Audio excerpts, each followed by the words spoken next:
jumped on board signing the letter. We'll share more about why. Gary Marcus joins us, New York University professor. He's also founded Geometric Intelligence, a machine learning startup that Uber acquired.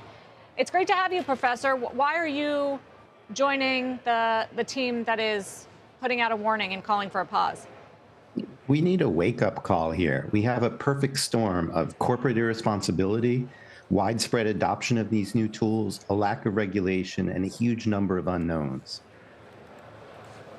Lack of regulation. I mean, do you really think we're going to get regulation? That they've been warning about social media and digital media for years, and we really have very little to show for it on that front. I think things have moved really slowly. I think they're moving a little bit faster in Europe than they are here. But part of the reason that some of us wrote this letter is to put some pressure on to make governments and the companies realize that this is no joke, that there are risks from these things. There are immediate short-term risks around misinformation at wide scale that might disrupt democracy, much more plausible and much more of it than we've ever seen before. There are risks around cybersecurity, people using these tools to acquire people's credentials and do all kinds of things once they have those credentials. There are longer term risks that we just don't understand what these machines can do. And we don't know how to make them align with human desire. So there are many, many issues to worry about. And we've never seen anything scaled out so fast before. And we're also seeing that the corporates are, as usual, more interested in profits than human safety. And so we have to do something. And that's why a bunch of us signed this letter. I don't know if the particular thing that we called for will actually happen, but we've raised public awareness more than I've ever seen on this issue. I've been on television nonstop for the last couple of days talking about it. I think it's just absolutely critical that people in society realize that we can't wait on this. We need regulation that's akin, for example, to medicine, where you have to make a safety case. You can't just give a new drug to 100 million people without having made that safety case. Well, I wonder, Gary, what 6 months buys you? I mean, is that enough time for policy to get crafted, or is it an attempt to convince markets to slow down? Because the capital flow, we can tell you on a business network, is unrelenting. Yeah, I don't expect the capital flow to slow down, but we didn't actually call for a ban on all research. We called for a ban on these particular things, scaling up these particular models that themselves are unreliable. If you've ever used them to write your own biography, you know that they will lie about you. They provide both deliberate, well, they can be used to make deliberate misinformation. Even accidentally, they make a lot of misinformation. So we have all those problems. So we're saying, fine, research all of those things. Just don't make a bigger version of this thing we already know is problematic and risky. OpenAI has acknowledged that there are all these risks and haven't given any solution. They're also completely opaque about how the systems actually work, which makes it very hard for the scientific community to do anything about it. So we can use this time to both help with regulation and also to help research at other approaches to AI that might not have the same risks. Okay, so putting aside the pause, which I'm not sure is so realistic, Gary, how do you make AI safe? So I think we need a pause. I think that's part of it. I think we need to have regulation like we have around medicine, where you have to make a safety case.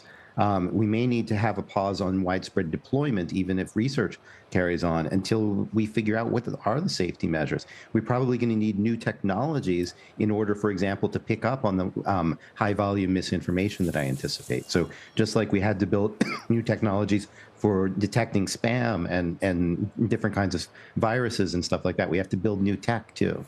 6 months buys us some time to do that. I don't know that we will actually implement the pause, but we must do something here. Has there been official response from OpenAI or Google or Microsoft or any giant player who's in this? Have they tried to say to you, guys, we're on it? I I haven't heard any specific response to the letter. I have heard people like Sam Altman himself say, we do need regulation here. Microsoft said that. I was in an episode of 60 Minutes, and Brad Smith was in it too. I remember that piece. He was the president of Microsoft, and he said at the end of that piece, after I said that these things make authoritative, and I don't know if you can bleep it out live, so I just won't say BS. He said that we need to regulate these things, but I haven't seen any actual specific proposal either from OpenAI or from Microsoft about what that regulation would look like. But they are starting to acknowledge this as a reality. Now we need to move people from, yeah, in an abstract, we need this, to here are specific proposals. This is what we're going to do. I think the call for the pause would disappear if there was real regulation and we felt comfortable that people knew what they're doing, but we don't feel that comfort. You know how slow the regulators are, though, Gary. And the counter argument is we need to speed up because China's doing it. They're not taking a pause to put in place safety regulations. Don't we have to get ahead of that? I've heard that argument. I mean, part of my own view, and I'm not aligned necessarily with everybody who wrote the letter, but my own view is that large language models, as popular as they are, actually have nothing to do with artificial general intelligence. They're like autocomplete on steroids. You give them more data, they look more plausible, but they can't actually reason. They don't understand truth. They'll never be reliable. We could actually use this time to develop other kinds of AGI. It's only pausing this one technology that we know is risky and we know is not reliable and hasn't gotten better. I'll tell you what, I wrote an article in December called What to Expect When You're Expecting GPT-4. And I made 7 predictions about them continuing to be unreliable, continuing to hallucinate, continuing not to understand the physical world, psychological world, etc. All of those were true. Every prediction that I made was there. And another prediction I made in December was that somebody would die in sort of death by chatbot. And that actually happened earlier this week. So, all the things that I've predicted have come true. And, nobody's doing anything about it. Yeah. Well, thanks for raising the concern. It is a debate, obviously, over the safety here. Clearly. Gary, thank you very much to come on. Very much Gary for having Marcus, me. NYU professor. Get a check on the markets here this morning. Pretty stable, holding 40-50 on the S&P. Every sector green, even some financials. Stay with us. CNBC Trend Tracker is sponsored by